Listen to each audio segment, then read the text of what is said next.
Oi pessoal, sejam bem-vindos a mais uma Conversa com o Fundador. E essa edição está muito especial. Hoje o nosso convidado é o Pablo Guterres, ele que é o fundador e atual CEO da Desconexo Design. Na nossa conversa ele vai falar muito sobre como foi o processo dele de se encontrar dentro do empreendedorismo, a influência da família dentro do seu processo de escolha profissional e hoje em dia como ele vê o mercado de trabalho. Continue assistindo que eu tenho certeza que você vai gostar bastante dessa nossa conversa.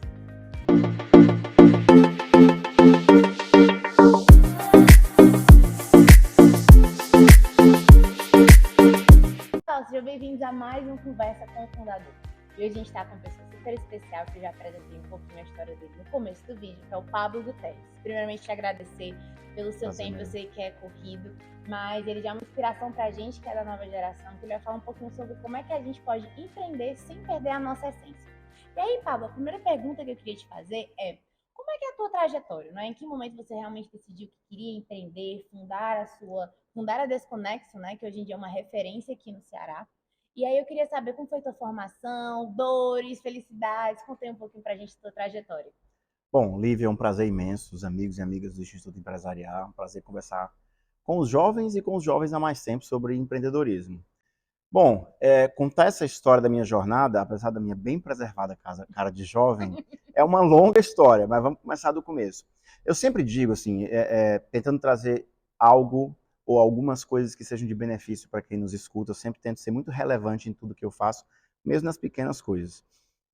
E ajudar a outros nunca é uma pequena coisa, é sempre uma grande oportunidade de contribuir com alguém com a minha vivência. Não existe um caminho certo ou errado, mas eu queria compartilhar um pouco do que comigo, do que na minha história deu certo, e o dar certo é sempre até o dia de hoje, né? Amanhã é um novo dia, a gente tem que conquistar tudo novamente. Mas tem alguns momentos na minha vida empreendedora que eu cito como simbólicos, e o primeiro deles, provavelmente não, certamente foi quando eu comecei a minha carreira empreendedora.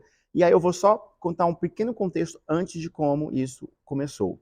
Eu sou formado em engenharia civil pela Universidade Federal do Ceará, depois eu me formei em publicidade e propaganda, num curso técnico na Central Criativa na época. Meu pai era engenheiro, era empreiteiro. Por mais que parecesse óbvio, ele nunca me obrigou ou sequer me incentivou a ir para o rumo da engenharia, mas eu tinha 16 anos quando estava tomando as decisões do que queria. E, cara, você é muito novo quando você é demandado a tomar essa decisão de uma vida. Eu acho que hoje os jovens podem ser muito mais bem informados. Existem outros, né, benefícios e malefícios para os jovens do dia de hoje. Porém, naquela época eu tomei a decisão de que era o caminho natural. Meu pai era engenheiro, porque ir para outro caminho. E na época sequer existiam faculdades de publicidade no Ceará. Estou começando a entregar a minha idade. E aí foi depois que eu me formei em engenharia que eu decidi, cara, não é isso que eu quero. Entrei no mundo da publicidade, trabalhei em boas agências durante 4, 5 anos, até o dia em que eu decidi chutar o balde. Eu lembro bem desse dia, quando no extinto Fotolog eu postei a foto de um balde e só escrevi assim, chutei. Era o simbolismo A bem dramático, semiótica, bem né? dramático. Meus amigos até hoje, como tu é sensacionalista, mas faz parte, você tem que ir para poder fazer valer todo o drama que você vive verdadeiramente. Tem um storytelling que dê a dimensão do que a gente vive na vida real, né? Mas brincadeiras à parte, foi naquele momento que eu decidi sair da minha zona de conforto. Eu estava na maior agência de publicidade do Ceará, como redator publicitário, contribuindo também na direção de criação, e decidi empreender. Foi ali que eu entrei, fui buscar ajuda em 2 lugares, e esse é o ponto-chave, o primeiro ponto-chave que eu compartilho com os amigos empreendedores ou que querem começar a empreender. Um foi um curso que no Brasil é feito pelo Sebrae, que é um curso da ONU, patenteado, o Empretec. Eu digo isso há 20 e tantos anos, eu conto essa história. Naquele momento, ele foi um despertar empreendedor para mim. Não é um curso que vai te ensinar metodologia, nada disso. Ele vai no momento em que você está notoriamente confuso, cheio de anseios, cheio de dúvidas, sem saber exatamente se está indo pelo caminho certo. Ele vai te ajudar a nortear. Olha, o que é que tu tem de bom, que tu tem que fortalecer? O que é que tu tem de fraqueza, que tu tem que ter atenção? Isso te ajuda, naquele momento em que tu está buscando o norte, a encontrar um caminho menos tortuoso ou menos desesperador, posso dizer assim. Coincidentemente, no Empretec, eu conheci uma grande amiga, a Joana, do Mercadinho São Luís, que foi quem me convidou. Ele falou, cara, tu tem uma... E olha que eu era, naquela época, ainda um garoto tímido, né, ainda... Hoje, eu me considero um bom comunicador, porque a vida foi me colocando na obrigação de me comunicar bem. Naquela época, eu era super tímido, mas quando eu queria vender uma ideia, eu me transformava, e a música, que é um tema que a gente pode conversar daqui a pouco, já vinha me ajudando muito nesse processo. E ela falou, cara, tu se comunica tão bem, tu tem que conhecer o Empretec, tu tem que conhecer a CDL Jovem. E foi ali, junto com o Empretec, que eu entrei no associativismo, onde eu estou até hoje há 19 anos. Então, para começar essa nossa conversa, eu posso dizer que os meus 2 despertares empreendedores que transformaram a minha vida foram o Empretec e a entrada no associativismo através da CDL Jovem. Muito bacana você falar isso, porque quando a gente é novo, a gente busca muitas vezes dessas formas externas. Aí vai para a faculdade, escuta os amigos e etc. E aí uma coisa que eu achei muito bacana que você falou que também te formou como comunicador foi essa questão da música. Eu também, além de ser empreendedora, trabalhar na empresa da minha família, eu também sou atriz. E muitas das pessoas falam assim, Dá para ver porque você se comunica extremamente fácil. Não é não, nem ele bem, já é gostou de fácil. mim. Mas é uma coisa muito interessante que as pessoas falam, mas o que tem a ver, não é? Eu queria que tu falasse um pouquinho sobre isso, porque eu vejo que às vezes as pessoas jovens, elas têm outros hobbies, têm outras facilidades também, como por exemplo a gente que é artista, e não vê que dá liga. E a gente vê que dá liga lá na frente, não é? Tu podia falar um pouquinho sobre isso? Dá muita liga. Tem várias histórias engraçadas aí, vou tentar não ser muito redundante, tentar focar no que é relevante. Minha mãe, nós somos 3 filhos homens em casa, eu sou o mais velho, e sempre, quando cada um fez 6 anos de idade, ela obrigava a gente a tocar piano, a aprender piano clássico.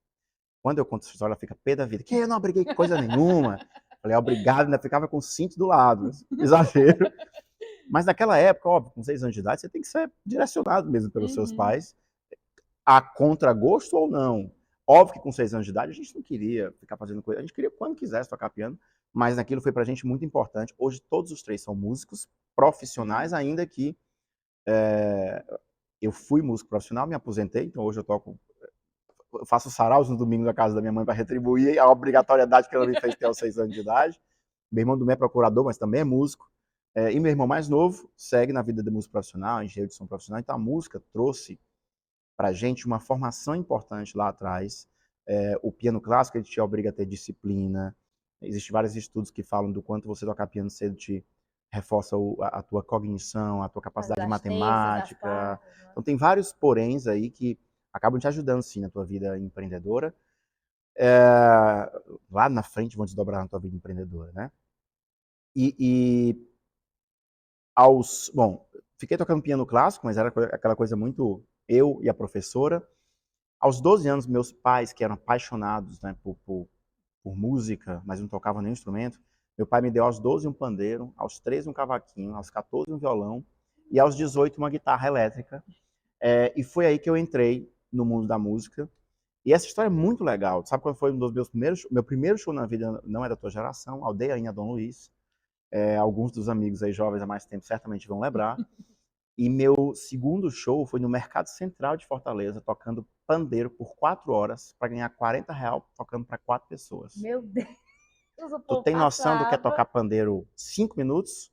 Imagine Tu imagina 4 horas. Você sai sem as mãos, mas com R$ 40 de cachê no bolso. Então, óbvio que tudo isso vai te ensinando, vai te ajudando. E aí foi nesse momento em que eu formei uma banda, a internet estava começando a chegar no Brasil, e no MIR que eu conheci os meus amigos, onde eu formei a minha primeira banda. E foi assim que eu fui entrando no mundo da música, de uma forma ainda, obviamente, não profissional, até depois me profissionalizar, tive carteira de músico. Encerrei minha carreira tocando durante 3 anos seguidos no Festival de Jazz e Blues de Guaramiranga, no palco principal. Então, assim, foi um grande finale, meu encerramento de carreira. Foi quando eu decidi que eu queria ganhar dinheiro e a música estava me dando, para além do hobby, estava me dando mais dor de cabeça, porque eu levava tudo muito a sério. Sim. E nem todos os outros levavam. Alguns tinham expectativas diferentes com a música do que a minha. E aí isso naturalmente vai te levando para esses desalinhamentos de expectativas com os seus parceiros, vai te levando a alinhar as expectativas com a tua vida, com as tuas prioridades. Então eu deixei a música profissionalmente E hoje tenho o maior prazer, assim, ter um piano em todos os apartamentos que eu tenho, minha mãe tem piano em todas as casas que ela tem, meus irmãos, todos nós temos inúmeros instrumentos, adoramos toda semana reunir os amigos em torno de um piano, em torno de um violão, em torno de uma guitarra. Isso de fato, a música de fato transforma as pessoas e me transformou como comunicador. Eu tenho uma foto minha de o meu primeiro show na Aldeia In, que eu lembro que eu estava com a guitarra aqui, eu tocando, olhando para baixo, morrendo de vergonha. Enfim, e hoje comunicar para mim é uma coisa absolutamente espontânea. Mas é isso, a música trouxe, porque veio de uma maneira, acho que muito bem inserida na minha história, sem dúvida para mim, um lado transformador, complementar ao meu lado engenheiro racional capricorniano, a música, a publicidade e o meu ascendente sagitário me dão o que eu considero o equilíbrio perfeito para a pessoa e para o empresário que eu sou hoje. Eu, como pisciano, eu tinha que ter um pezinho na arte, mas o ascendente em gêmeos, aí tinha que trazer a coisa da comunicação, né? Alguém tem que buscar um equilíbrio, né? Tem, Nem que sejam os ascendentes e tem os que ter os nossos signos. ascendentes. Uma coisa muito bacana também que você falou foi sobre a importância do associativismo na sua vida. Não só como pessoa, como seu crescimento como pessoa, como você comentou, mas também no seu crescimento como profissional. Eu soube que você foi presidente da CNDL Jovem, foi? Também. Brasil. Isso. E aí eu queria que você contasse um pouquinho pra gente da tua trajetória, como é que foi? Ok, você entrou e se transformou, mas como foi isso? Quais foram os seus principais marcos? E o que hoje em dia você falaria para as pessoas? Entra ou não entra nessa coisa de associativismo? Entra sem medo. E aí eu vou contextualizar isso com os mesmos, abordando os mesmos preconceitos que eu também tive lá quando eu comecei. Mas será que é um grupinho de gente chata, de gente cafona? E olha que eu era cafona na época. Cafona no sentido de ser quadrado, muito tradicional. E quando eu entrei, eu comecei a ver que aquelas pessoas que estavam ali estavam em diversos negócios diferentes ou similares aos meus, mas que no fim elas tinham vivido ou estavam vivendo ou iriam viver dores e sabores semelhantes aos meus. E eu entendi que existia uma oportunidade ali de eu aprender muito mais rápido. Então, eu resumo, ainda que eu vá contar a minha história, mas eu resumo para começar a falar sobre associativismo, da importância dele, dizendo sempre o seguinte: eu provavelmente conquistaria tudo que eu conquistei até hoje na minha vida sem o associativismo, sem a CDL e a CDL Jovem. Mas por eu ter entrado na CDL Jovem, no associativismo, eles certamente me ajudaram a acelerar 10 anos de tudo que eu conquistei. Então é com essa dimensão que eu falo quão é importante você estar no associativismo, e eu vou trazer um pouco dos porquês. Um é esse que eu citei, você compartilhar de dores e sabores que você vai ter, ou teve, ou está tendo na sua empresa, ou no negócio que você quer abrir, com outras pessoas que já passaram por isso. Você elimina muitas etapas dolorosas muitas vezes. Eu comecei na CDL Jovem como associado de Fortaleza, depois fui diretor de eventos da CDL Jovem de Fortaleza, fui presidente da CDL Jovem de Fortaleza. E aí quando eu fui convidado pelo Honório Pinheiro, nosso presidente da maior entidade do varejo, a CNDL, Confederação Nacional de Dirigentes Lojistas, ele me convidou para ser o presidente nacional da CDL Jovem. Foi quando, enfim, eu atingi o nível máximo da gestão do associativismo no varejo no Brasil. E eu tive a oportunidade de, enfim, liderar jovens no Brasil inteiro. E foi um momento absolutamente transformador. E a gente sempre pensava, né? Aí a gente exercitou o conceito de pensar em escala. Como é que a gente poderia escalar as boas ideias que a gente tinha ali para a gente não fragmentar as soluções que a gente tinha? E foi um baita exercício. Na época, eu junto com outros líderes, a gente criou o Inova Varejo, que até hoje está rodando no Brasil inteiro. O objetivo era trazer pequenas ferramentas e soluções que fossem fáceis, baratas e escaláveis para a gente levar para pequenos e médios negócios no Brasil inteiro.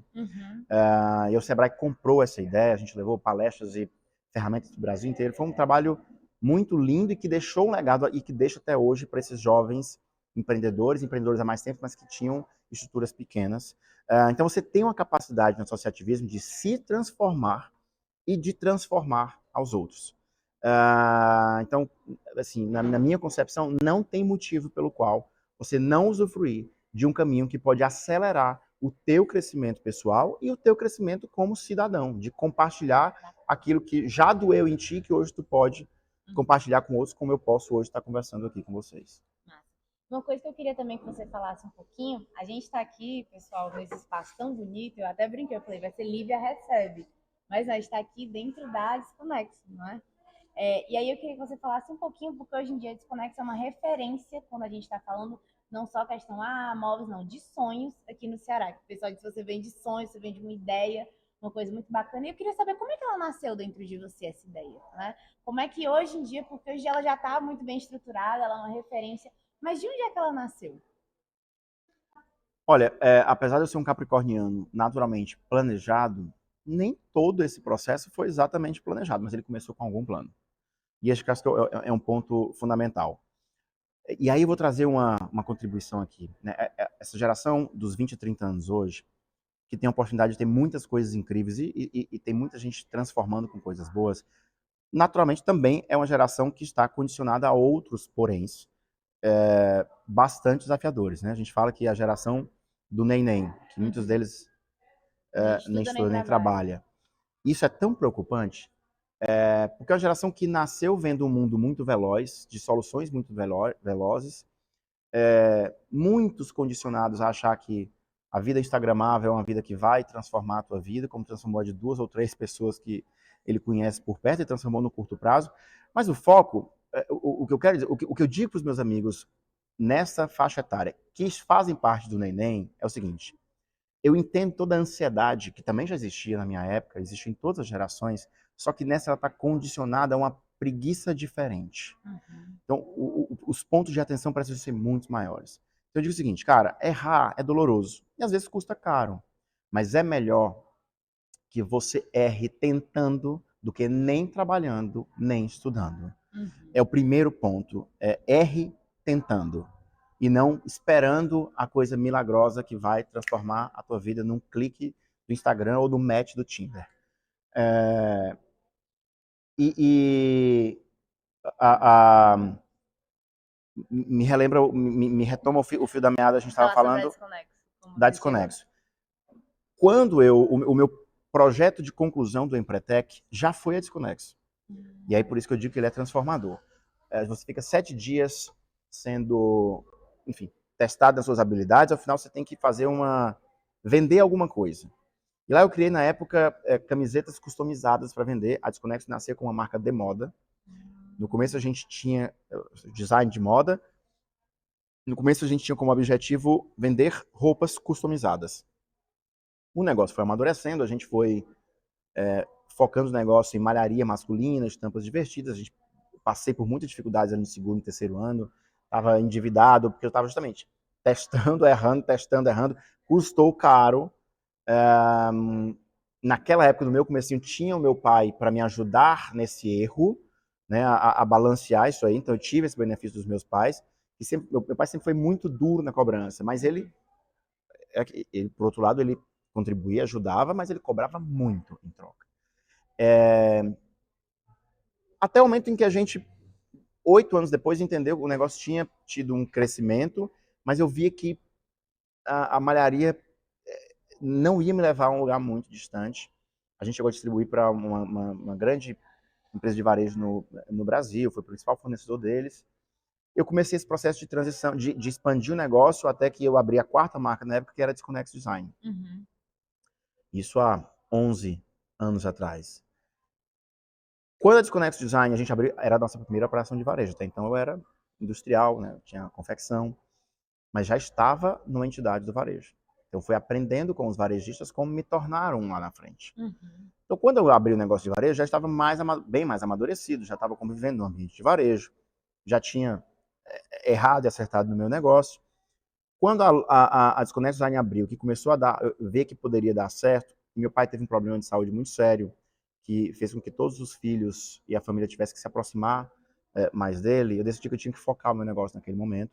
Aí foi quando eu vendi uma parte da operação e fechei a outra parte. E aí eu gosto de contar essa história, né? Tem muita gente que, pô, vendi a marca, fiquei milionário. Eu vendi e o cara não me pagou o que eu vendi, tá? Então Vai, meu essa é a Deus. vida real Do do empreendedor. empreendedor.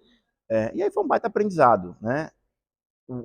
Para mim, essa virada de chave. Só que eu estava tão focado ali no meu pai naquele momento, em ter que manter a Desconex Design que vinha dando certo, que eu acabei nem focando esforços em buscar esta perda ou recuperar essa perda, porque eu vi que eu tinha outros caminhos para priorizar, e esse é, sem dúvida, outro fator fundamental, especialmente de quem é jovem. Você quer dominar o mundo, você quer conquistar o mundo, você quer fazer mil coisas. Esse foi um dos meus grandes erros nos meus 4, 5 primeiros anos. Eu queria fazer muitas coisas. Então a gente abria marca aqui, marca acolá, marca de não sei o quê. Falei, cara, a gente precisa crescer, a gente precisa expandir, mas sempre baseado em qual é um princípio em que você ancora este crescimento. Né? Então hoje eu tenho isso, Tem uma unidade, tem que não ter uma é? unidade, você tem que ter todo um estudo operacional antes de escalar literalmente o seu negócio. A gente pode conversar um pouquinho mais sobre esse pensamento de escala que a gente tem hoje, sim, literalmente escalar na prática, né, no ato de abrir, por exemplo. Meu modelo de negócio é diferente da Pague Menos, que é abrir quanto mais lojas no Brasil, mais ela cerca o mercado, mais se posiciona um modelo de negócio. Não é o modelo da Desconex. Aí não existe novo certo ou errado. Qual é o melhor modelo para cada tipo de negócio, em cada área.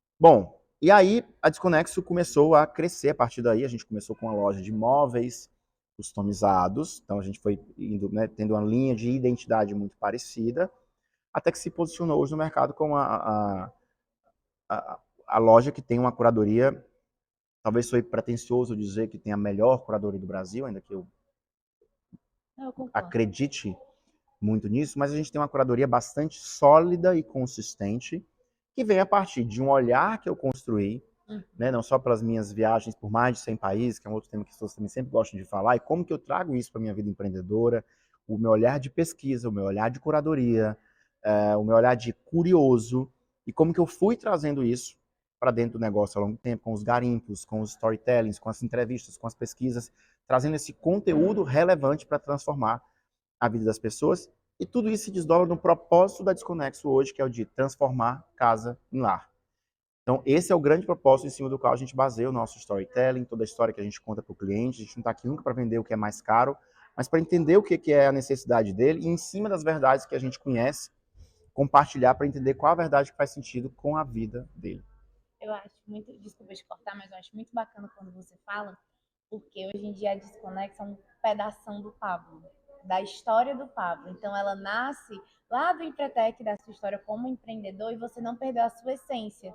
Ok, naquele momento da moda era o que você precisava para entender. O momento dessa virada de chave, da situação da família, etc., era importante para você. E aí, muitas vezes, uma coisa que eu vejo da minha geração é que a gente acha ou que nós somos muito intensos, parece que todo mundo tem uma luz escorpião, igual a minha. Ou é 100% isso, eu vou me dedicar, ou eu tenho que me anular completamente. E não é sobre isso, não é?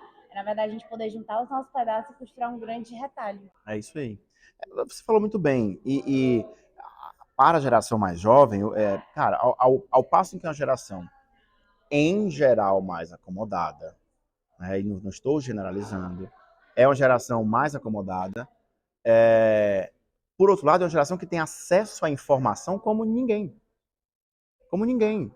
Então, é preciso enxergar os valores de estar no mundo de hoje nessa geração. E não ficar do lado esperando acontecer ou achar que, de novo, tenta errando, só que a tua possibilidade de errar hoje é muito menor se você estiver buscando as orientações da forma correta. O associativismo te dá acesso à informação mais rápido. O chat GPT e as inteligências artificiais também, se você não se condicionar a ela, aí tem uma ou outra conversa muito rica para ser debatida em cima da inteligência artificial. Eu sou absolutamente a favor, desde que você tenha absoluta consciência de que ela vai te emburrecer se você ficar dependente dela. Isso é coisa óbvia, mas que é natural. É natural que você está no dia a dia na escola, corrido, e teu pai enchendo o saco, que tu tem que ter nota e passar na faculdade. Cara, vou fazer esse trabalho no chat GPT. Beleza, você pode ir lá e fazer. Você está enganando somente a si mesmo. E isso, uma hora, vai te custar alguma coisa. Agora, posso dar um breve exemplo de como que a gente usa de inteligência artificial aqui na Desconexo e no grupo DNX? Aproveitando para contar essa história. A Desconexo hoje não é mais a Desconexo, ela faz parte de um grupo, o Grupo DNX, que tem 3 marcas: a Desconexo Design, a Desco Móveis Corporativos e a DNX Hotelaria, que tem um foco para hotéis, construtoras, bares e restaurantes. Quando a gente mudou de casa para trazer uma nova experiência de varejo para dentro do nosso negócio na Desconex, a gente queria justamente falar de um varejo com mais hospitalidade, de um varejo mais imersivo, de um varejo mais sensorial. O que é essa experiência de varejo? Todo mundo já fala. A gente tem isso muito certo dentro da gente.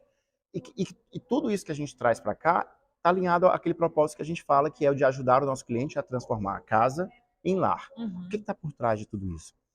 A gente contou para a inteligência artificial quem era o nosso cliente, qual o perfil dele e o que era a história do nosso negócio.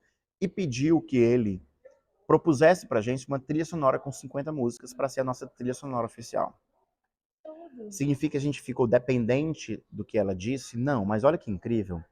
Ela interpretou quem era o nosso cliente. A gente, olha, nosso cliente em geral tem entre 40 e 70 anos. Por mais que a marca tenha um espírito jovem, o nosso cliente também.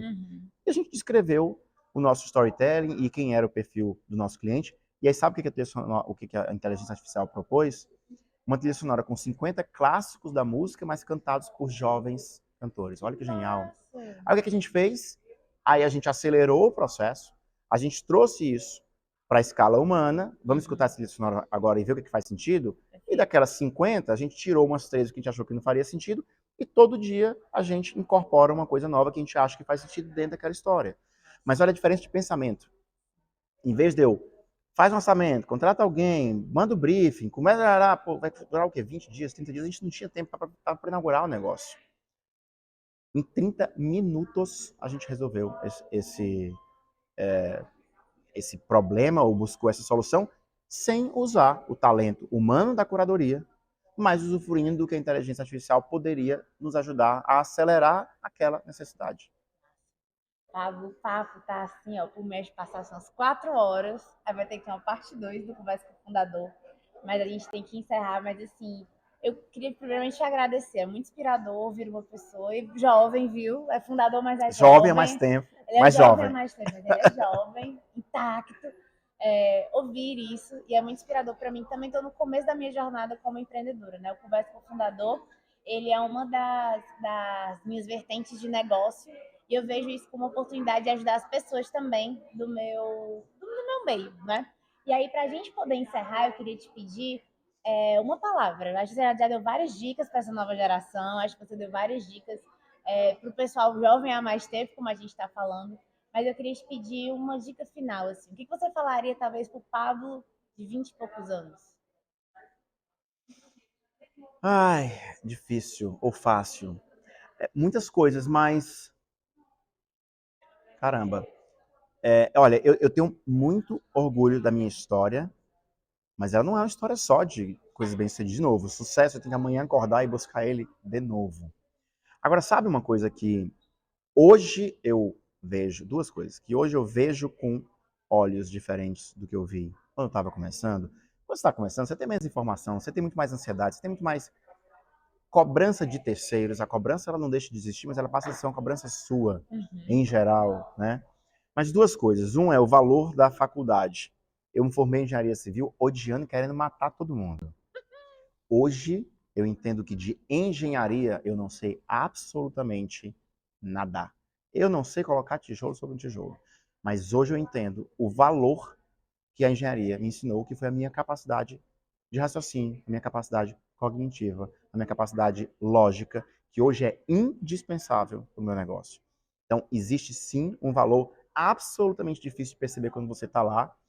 É por isso que eu digo para os amigos, erre tentando. Não sabe se é isso que quer? Erre tentando. Ah, não tá bom? Beleza, 6 meses depois sai, começa de novo, começa outra. Não deu certo? Começa outra. Não fica esperando saber o que quer. Erra tentando. É melhor isso do que nem. E a outra coisa é as cobranças do meu pai. Imagino que todo mundo na vida, ou quase todo mundo, passa por isso, né? Meu pai, de novo, era um cara que ajudava muito, mas cobrava muito. E eu não compreendia a dureza da cobrança dele na época. Uns 2 ou 3 anos depois que ele faleceu uns 4 anos e meio mais ou menos. Eu lembro que eu fiz um texto no meu Instagram, acho que foi uma catarse, assim, que eu finalmente digeri e pude colocar aquilo para fora, sabe? E eu resumi esse texto que eu fiz dizendo no final o seguinte: pai, agora eu entendo por que você era tão duro comigo, porque a vida nunca seria mole. Então, acho que são as duas contribuições que eu posso encerrar aqui dizendo para os amigos. É isso, a vida é essa imensa dose de diferentes intensidades. Bem-vindo. Bem-vindo ao viver, bem-vindo à vida. Gente, a gente poucos anos. Pablo, muito obrigada mais uma vez pelo teu tempo, assim, achei o papo muito gostoso. E eu espero que quem esteja assistindo pode pegar esses insights, porque eu vou levar pro resto da minha vida. Vou acelerar também a minha vida. Acelera. E aí a gente já marca, deixa aqui o convite para os próximos eventos de Conversa Sempre Profunda. bem-vindos, um prazer imenso. Muito obrigada. Obrigado, gente, Lívia. até a próxima. Tchau, Tchau. pessoal.